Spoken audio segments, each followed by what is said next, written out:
everybody, and welcome back to our channel, Red Bull Coffee and Crime. Thank you for joining me if you are here in this late night true crime video. This one is definitely a hard one. I just want to let you guys know trigger warnings. It's very, very dark. Torture, sexual abuse, rape, it's like anything you could think of. Um, Very, very disturbing. Um, in dark places, there are monsters. And in the darkest corners of the internet, there was Peter Skully. The Australian criminal was arrested in the Philippines in 2015 when he was charged with producing and selling videos of child abuse on the web. You guys, I am going to do this in two parts, so this was just part one. Scully's crimes were so sickening that some argued he should be sentenced to death. Instead, he will serve the rest of his life in a Filipino prison, which he does not deserve. He needs to rot in hell and like today. I'm going to just start how he became a career criminal. So, Peter Scully was born in January in 1963, which it makes him a Capricorn. And I'm a Capricorn. We do not claim him over here, okay? Um, in Melbourne, Australia, for a long time, he lived an outwardly normal life. He offered no clues to his deep seated, um, dark, dark self. Scully married and had two children, and he lived with his family in Narre Warren, a suburb of Melbourne. But somewhere along the way, something shifted. Scully left his family and moved to the city. Neighbors would remember him as very dodgy. So in Melbourne, Scully dove into a life of crime. He developed a property scheme that defrauded 20 investors of more than $2.68 million. He got a teenage Malaysian girlfriend, Ling, and pimped her out as a suburban sex party. Peter is driven by one thing, a former associate of his said, and that is money. Another associate who lost $200,000 in Scully's property scheme. Hold on, you guys.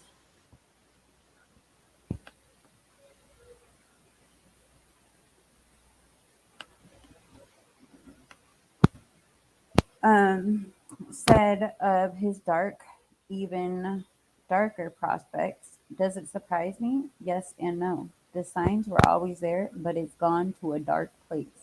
Scully began the focus of he became the focus of an Australian Security and Investment Commission investigation in 2009. And that made him, he fled the country 2 years after that. And he landed in the Philippines. And that is when he began to build his twisted empire. Uh, in the Philippines, Peter Scully began to grow an international pedophile ring based on videos of children being sexually abused and tortured. He would live stream these on the dark web for paying customers through his production company, and that was called No Limits Fun. Scully preyed on the weak and vulnerable. He found young victims by promising their impoverished parents that he could help them by offering food and education. He also had two Filipino accomplices, Carme Ann Alvarez and Lizelle Margallo, who helped him find victims. Both women appeared in Scully's.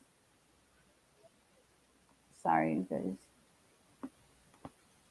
My cat is like over here freaking out. And Scully's deeply disturbing videos. So this content that Scully produced, it was more than horrific. Videos of rape, torture involving children, and the youngest was 18 months old. 18 months. And this sick pervert, monster, devil is doing this and filming it and selling.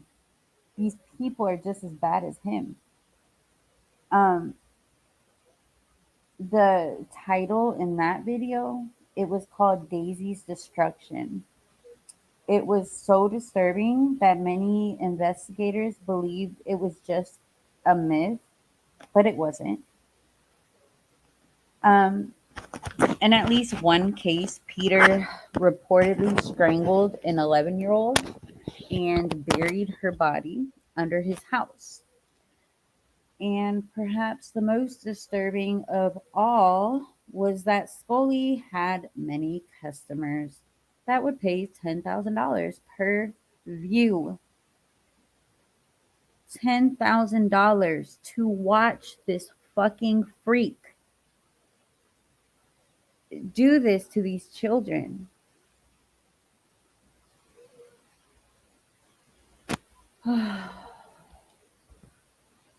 So, another Australian pedophile who was 22 years old, his name was Matthew David Graham.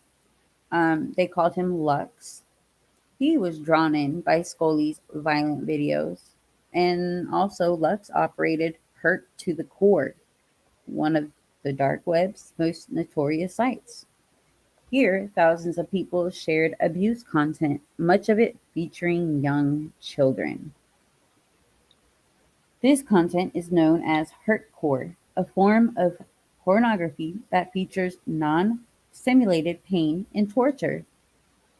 And it's no wonder that law enforcement around the world considered Lux one of the world's worst online pedophiles, before Scully, of course. They're all horrible, but man, you guys, an 18-month-old baby. Lux took one of Peter Scully's most notorious videos and put it on his site, amplifying its audience. Law enforcement quickly took note of the disturbing video, and because it seemed to include someone speaking a few words in Dutch, it drew the attention of the Dutch police. Although it was determined that the person in the video was not speaking Dutch and simply had a strong Australian accent. The Dutch police had collected so much evidence against this person that they remained on the case until Scully's arrest in 2015, turning the case against him into an international one. The international barriers in this investigation completely disappeared, and Dutch detective Farid, um, when I was writing it, like I could not pronounce the name, but about working with Australians. Everyone wanted the same thing, and that was getting the responsible people behind bars. I Everybody is responsible. Every single person is responsible. I don't get the investigation to catch Scully had been difficult. It felt like looking for a needle in a haystack. Digitally, digitally, Scully hid himself very well, but we still found tiny new pieces of the puzzle, which together you could tell it's late, eventually led to the suspect. By the time Peter Scully was arrested in February 2015, Lux had been caught too. He was, get this, sentenced to 15 years in prison after a judge described his crimes as pure evil, but he got 15 years. Um, so Scully too would face consequences, not the ones that I would like, because if it was up to me, he would be dead. Um, 6 feet under. but not before a fire complicated efforts to convict him. So get this. In 2015, a fire ripped through an evidence room that contained Scully's films. Coincidence? I think so. I mean, what were on all that evidence? Like people that bought his stuff. Um, very, very weird. But the destroyed evidence included hardware, memory cards, a camera, and a chain that was allegedly used by Scully during the abuse he was on trial for. Um, the case was still strong enough without that evidence, uh, but the videos were the most devastating thing they'd ever seen. Um, so, although Scully claimed to be remorseful, he hardly backed up his words with deeds by pleading not guilty, you guys. Not guilty. Scully forced at least 10 of his victims to testify and relive their hellish experiences. He also likely continued to operate his dark web empire, exchanging phone calls and texts with his accomplice Margalo before she was finally arrested. Um, So he was sentenced to life in prison in June 2018, but the Philippines remains a hub for child abuse and exploitation. Detective Superintendent Paul Hopkins, who worked on the Scully case, describes the network of child abuse there as monstrous. As it turned out, Peter Skully was just one head of a repulsive hydra. So, Um, you guys, he used to.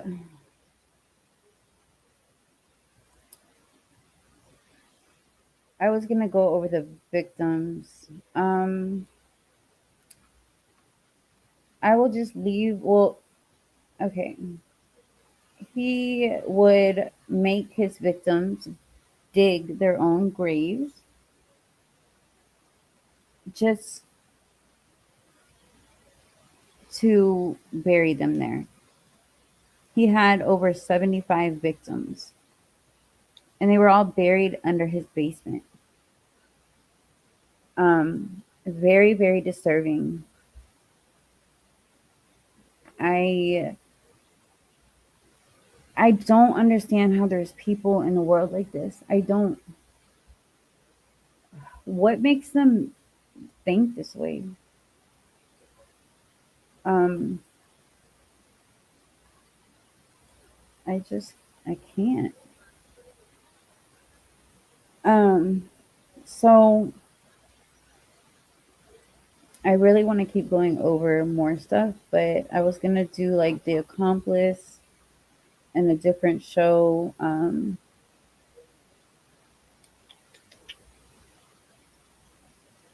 Hold on.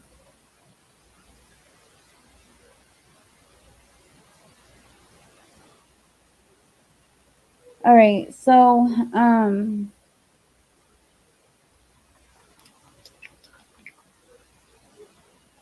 in some of his videos, there are two children that are forced to do sickening things to Peter. Other videos, they had heavy rape content, with two children screaming in pain as several men abuse them, and with a woman smoking in the corner who later enters the scene and sticks her cigarette inside one of the children. One of the girls was even hung upside down with a tape over her mouth, repeatedly abused and burned with an iron. Several objects were used in the crime, such as sex, toys, hot wax, barbed wire. In one of the most shocking scenes, one of the children is forced into a bathtub with water that is either too hot or too cold. It is not known. You can see her in agony of pain as a man urinates on her face. This makes me really sick and makes me want to throw up. Oh.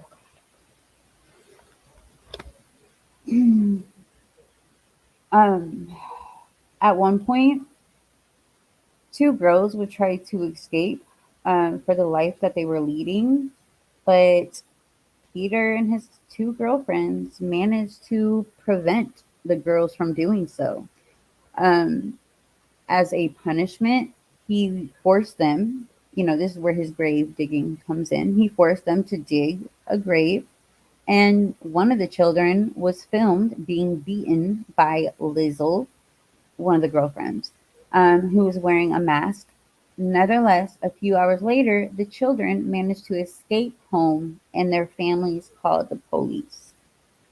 Um, After this tip came in, the police immediately went to Peter's house but arrested only one of his girlfriends, which was Carmen.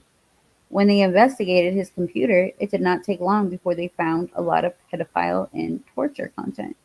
So when they went, they didn't arrest him, but they arrested a female. Oh, God. At this point in the investigation, they realized that Peter and his girlfriends were not acting alone.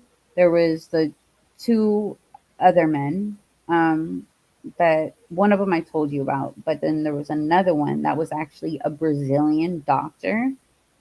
Um, the doctor, besides contributing financially with about $20,000, also prescribed anesthetics for Peter to dope the victim without risking killing them. Um, so when he got caught, he indicated where there were bones, and some of them, like I said, it was in the basement. Some of them were under the kitchen floor. Um, and oh God, I need a minute.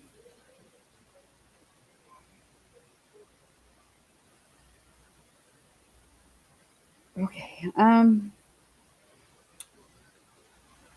So here we go back to, they find this is 75 victims, right? And they find several dead bodies. So he was sentenced to a death penalty, but like I said, there was a fire, and some people do believe that he bribed police to cause that fire. Like I said, it's no coincidence. So he didn't get that. He got, life in prison. Um,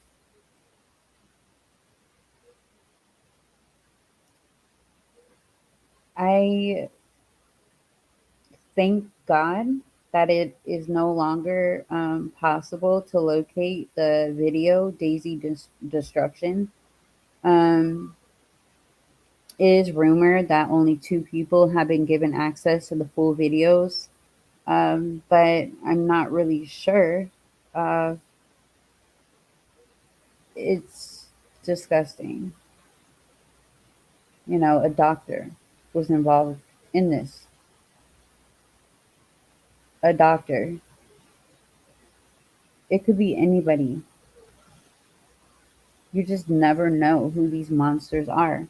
Um, in the next episode, I will go over the trial. I will go over, his girlfriends, the two ladies that also got charged. I will go over a lot more. I just wanted to kind of give you the details first, and then we will get into the trial and all of that. Um, I wasn't planning on doing this one today, but until later tonight, I keep forgetting it's already Sunday. Um, so I moved it right now because I'm up. I'm having insomnia, and we're going to be doing a live over on Reloaded channel. So I just got this one out of the way.